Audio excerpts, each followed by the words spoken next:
à une jeune fille vierge, accordée en mariage à un homme de la maison de David, appelé Joseph. Et le nom de la jeune fille était Marie. L'ange entra chez elle et dit « Je te salue, comblée de grâce, le Seigneur est avec toi. » À cette parole, elle fut toute bouleversée et elle se demandait ce que pouvait signifier cette salutation. L'ange lui dit alors « Sois sans crainte, Marie, car tu as trouvé grâce auprès de Dieu. Voici que tu vas concevoir et enfanter un fils. Tu lui donneras le nom de Jésus. Il sera grand. Il sera appelé Fils du Très-Haut. Le Seigneur Dieu lui donnera le trône de David son père. Il régnera pour toujours sur la maison de Jacob et son règne n'aura pas de fin. » Marie dit à l'ange, « Comment cela va-t-il se faire, puisque je ne connais pas d'homme ?» L'ange lui répondit, « L'Esprit Saint viendra sur toi, et la puissance du Très-Haut te prendra sous son ombre. C'est pourquoi celui qui va naître sera saint, il sera appelé Fils de Dieu.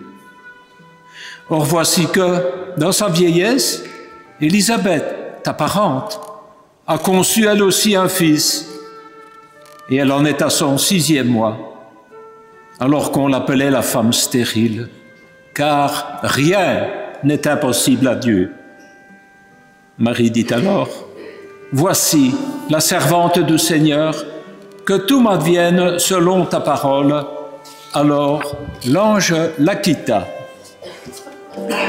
Acclamons la parole de Dieu. Louange à toi, Seigneur Jésus.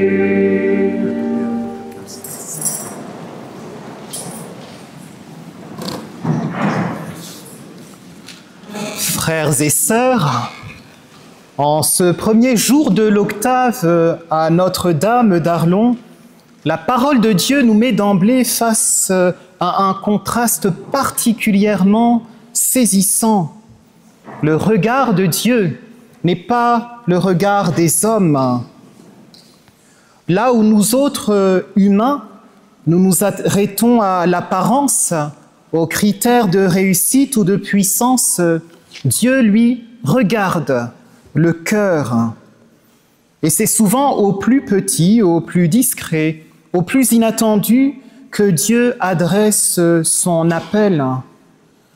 Dans l'Ancien comme dans le Nouveau Testament, ce regard surprenant de Dieu ne cesse de faire merveille et de mettre sur le chemin de l'excellence des êtres qui auraient pu compter parmi les millions d'anonymes de l'histoire. Prenons la première lecture que nous trouvons dans l'Ancien Testament, premier livre de Samuel. Il y est question du jeune David. Vous avez entendu le récit, le prophète Samuel est envoyé par Dieu pour consacrer un roi en Israël. Il s'agit d'un personnage important. Et Samuel s'attend naturellement à reconnaître l'élu parmi les fils aînés de Jessé. Il y a Eliab, qui est imposant par sa stature, ou peut-être l'un des autres grands frères de David. Mais Dieu dit à Samuel, « Ne considère pas son apparence ni sa haute taille. L'homme regarde l'apparence, mais le Seigneur regarde le cœur. Le Seigneur regarde le cœur. » Et c'est finalement David qui est choisi, le 8e fils, celui qui n'avait même pas été convoqué car il était occupé à garder les moutons de la famille. L'avenir de David dans la famille n'était pas celui d'un fils destiné à briller. David devait servir ses frères. Et c'est lui, le petit dernier, que Dieu établit comme roi. Nous avons là une première leçon pour nous aujourd'hui. Dieu voit la grandeur qui sommeille dans le cœur des plus petits. Dieu fait confiance aux jeunes, parfois anonymes, souvent sans importance aux yeux des hommes, mais riches de leur courage, de leur profondeur spirituelle et de leur cœur disponible. Le récit de l'Annonciation que nous avons entendu à l'Évangile délivre un message similaire. Là encore, Dieu ne s'adresse pas à une figure imposante, à une reine ou à une prophétesse célèbre. Son messager, l'ange Gabriel, entre dans la maison d'une jeune fille anonyme de Nazareth, un village insignifiant à l'échelle de l'Empire romain. Et Marie est bouleversée. Elle se demande comment cela va-t-il se faire. Voyons ici le vertige de l'appel. Comment Dieu pourrait passer par moi, la petite Marie, la fragile Marie. Et pourtant, Marie accepte. Elle ouvre son cœur à l'inattendu de Dieu.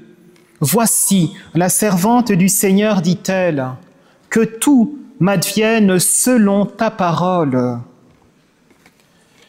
Frères et sœurs, nous pouvons nous identifier à cette situation car nous aussi, nous nous sentons souvent trop petits, trop faibles pour contribuer au projet d'amour de Dieu.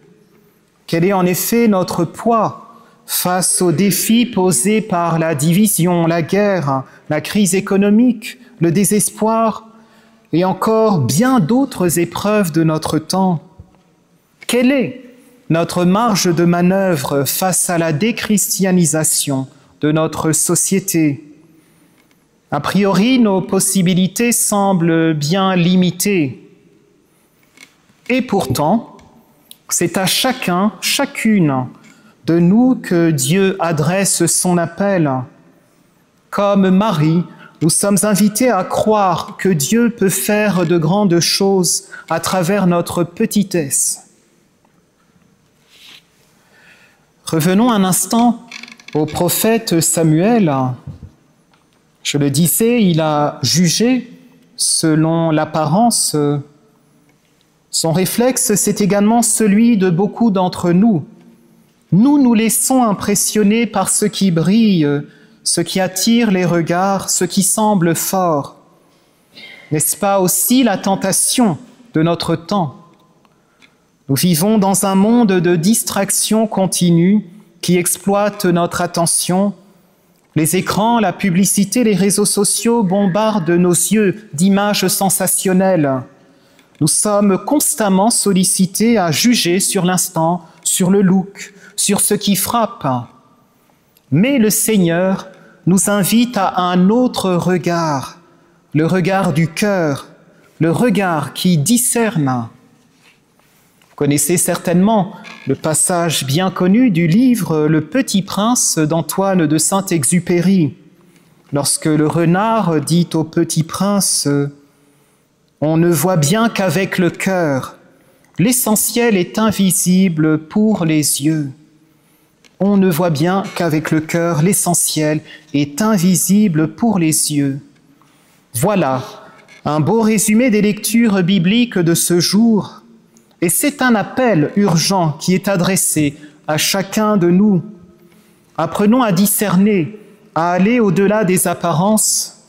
Ne nous laissons pas piéger par ce qui éblouit, mais cherchons ce qui est constructif, ce qui donne vie, ce qui rapproche de Dieu. Chers jeunes ici présents, le message des lectures de ce jour vous est particulièrement adressé. Dieu porte un regard bienveillant sur vous. Il ne s'arrête pas à vos fragilités, à vos hésitations, ni à ce que le monde pense de vous. Dieu vous connaît. Dieu connaît votre potentiel. Comme David, vous pourriez vous croire trop jeune, mis de côté. Comme Marie, vous pourriez vous sentir dépassé par la grandeur de l'appel. Et pourtant Dieu vous dit « N'aie pas peur, je suis avec toi. Laura, dans son témoignage, nous a parlé de la rencontre du pape avec des centaines de milliers de jeunes à Rome. Donc le pape Léon XIV, lors de la messe finale du Jubilé, disait « La rencontre avec le ressuscité change notre existence, éclaire nos affections, nos désirs, nos pensées. » Chers jeunes, je vous souhaite de vivre et revivre cette rencontre avec le Christ qui vous permettra de découvrir votre vocation, de transformer vos choix et de donner sens à votre vie. La deuxième lecture tirée de la lettre aux Hébreux nous rappelle que nous ne marchons pas vers une montagne de peur comme au Sinaï, pas d'effets spéciaux, mais nous marchons vers la Jérusalem céleste, la cité de Dieu. Et nous sommes déjà en route vers cette destination entourée d'une nuée de témoins d'ici et d'ailleurs. Nous allons vers Jésus, le médiateur de l'Alliance nouvelle. Voilà notre horizon, l'espérance d'un royaume où chacun a sa place, où Dieu essuie toute larme. Chers jeunes, chers frères et sœurs, le Seigneur vous appelle à participer à ce royaume dès aujourd'hui. Il vous invite à mettre vos talents, votre énergie, vos rêves au service de l'amour et de la paix. Et en ce jour où nous commençons l'octave de Notre-Dame d'Arlon, Reine de la paix, demandons à Marie de nous apprendre son oui, qu'elle nous aide à ne pas nous laisser enfermer dans les apparences, mais à accueillir le regard de Dieu qui voit le cœur. Que Marie soutienne particulièrement les jeunes, afin qu'ils aient le courage de répondre à l'appel de Jésus et de devenir témoins d'espérance pour le monde. Amen.